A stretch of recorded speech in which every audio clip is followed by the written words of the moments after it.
ओम शांति। 4 अक्टूबर 2025। आज का पुरुषार्थ। आज मीठे बाबा परमात्मा शिव बाबा बच्चों आत्माओं को मुख्य रूप से श्रेष्ठ देवता बनने और याद की यात्रा के महत्व के बारे में समझाते हैं। बाबा जो स्वयं भगवान है बच्चों को श्रेष्ठ मत देते हैं ताकि वे नरकवासी से स्वर्गवासी बन सकें। देवता जैसे लक्ष्मी नारायण सच्चे सच्चे मनुष्य हैं क्योंकि उनमें दैवी गुण हैं। आसुरी गुणों के कारण मनुष्यों की चलन जानवरों जैसी हो जाती है। बाबा अब बच्चों से श्रेष्ठ कर्म कराते हैं और छी गंदे विकारी कर्मों से मना करते हैं। श्रेष्ठ ते श्रेष्ठ बनने के लिए श्रेष्ठ ते श्रेष्ठ मत देते हैं। सतयुग में देवता सर्वगुण संपन्न होते हैं, फिर 84 जन्मों के चक्र में कलाएं धीरे धीरे कम होती जाती हैं और रावण राज्य में ग्रहण लग जाता है। ये ज्ञान राजयोग सिर्फ एक बार संगम युग में मिलता है जब दुनिया को बदलना होता है। बैरिस्ट्री आदि की शिक्षा तो जन्म जन्मांतर मिलती रहती है। बाबा कहते हैं याद से ही ग्रहण उतरेगा। कोई भी पाप नहीं करना है। पहला पाप है देह अभिमान में आना, ये सबसे बड़ा पाप है। सद्गति करने वाला एक ही है, इसलिए एक शिव बाबा को ही याद करना है। इस दादा ब्रह्मा बाबा या मम्मा को याद करने से पेट नहीं भरेगा, शिव बाबा को याद करने से पेट भरेगा। मनुष्य मोक्ष आवागमन से निकल जाना चाहते हैं लेकिन ये संभव नहीं क्योंकि ये अनादि बना बनाया ड्रामा है। आत्माएं पाठ बजाने से निकल नहीं सकती। ज्ञान सागर बाप शिव बाबा एक ही बार आकर अपनी और अपनी रचना के आदि मध्य अंत की सारी नॉलेज देते हैं।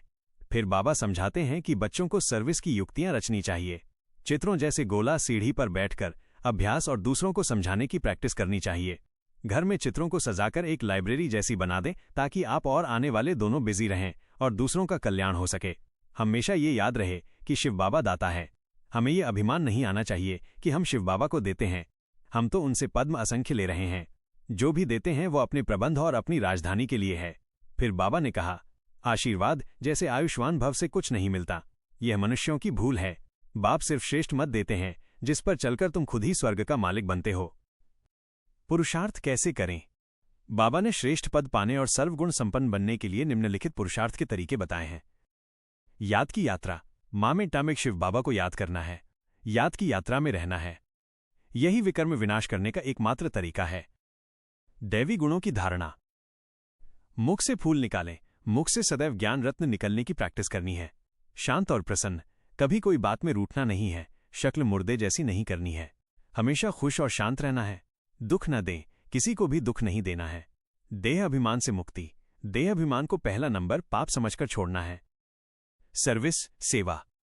ज्ञान सुनाना। बाबा जैसा समझाते हैं वैसे ही युक्ति से दूसरों को समझाना है। चित्रों का उपयोग। घर में चित्रों गोला सीढ़ी आदि को सजाकर अपनी लाइब्रेरी बनाएं और जो भी आए उन्हें समझाएं। मुख खोलना। ज्ञान सुनाने के लिए हिम्मत से अपना मुख खोलना है। बिजी रहना। विचार सागर मंथन में और दूसरों की सेवा में बिजी रहना है। संगम युगी ब्राह्मण। इन बातों को जानने वाले और श्रेष्ठ पुरुषार्थ करने वाले संगम युगी ब्राह्मण ही हैं। पुरुषार्थ में क्या नहीं करें? बाबा ने सर्वगुण संपन्न बनने और पद नहीं गंवाने के लिए निम्न बातें न करने की चेतावनी दी है। रूठना और उदास होना। कोई बात में रूठना नहीं है और न ही शक्ल मुर्दे जैसी करनी है। कांटे पत्थर निकालना। मुख से कांटे व पत्थर अपमानजनक या कड़वे शब्द नहीं निकालने हैं। अगर ऐसा करते हैं तो पत्थर के पत्थर ही ठहरेंगे। छी काम विकर्म जैसे देह अभिमान और अन्य आसुरी कर्म नहीं करने हैं। सजा का डर। अगर सजा खाएंगे विकर्म करेंगे तो पद अच्छा नहीं मिलेगा। यहीं इस जन्म में सर्वगुण संपन्न बनना है। झगड़ा। कोई भी प्रॉपर्टी का झगड़ा आदि है तो उसको खलास कर देना है। कम मिले तो भी जाने देना है क्योंकि उसके बदले विश्व की बादशाही मिलने वाली है। अभिमान। ये अभिमान नहीं रखना है कि हमने बाबा को दिया है। ये समझना है कि हम बाबा से ले रहे हैं। व्यर्थ भटकना। बुद्धि को बाहर में या आसुरी परिवार के किचड़ पट्टी में नहीं भटकाना है। यहां बाबा के परिवार में एकाग्र होकर रहना है। अंधश्रद्धा। गंगा में डुबकी लगाने जैसी अंधश्रद्धा विकर्म विनाश के लिए में विश्वास नहीं रखना है।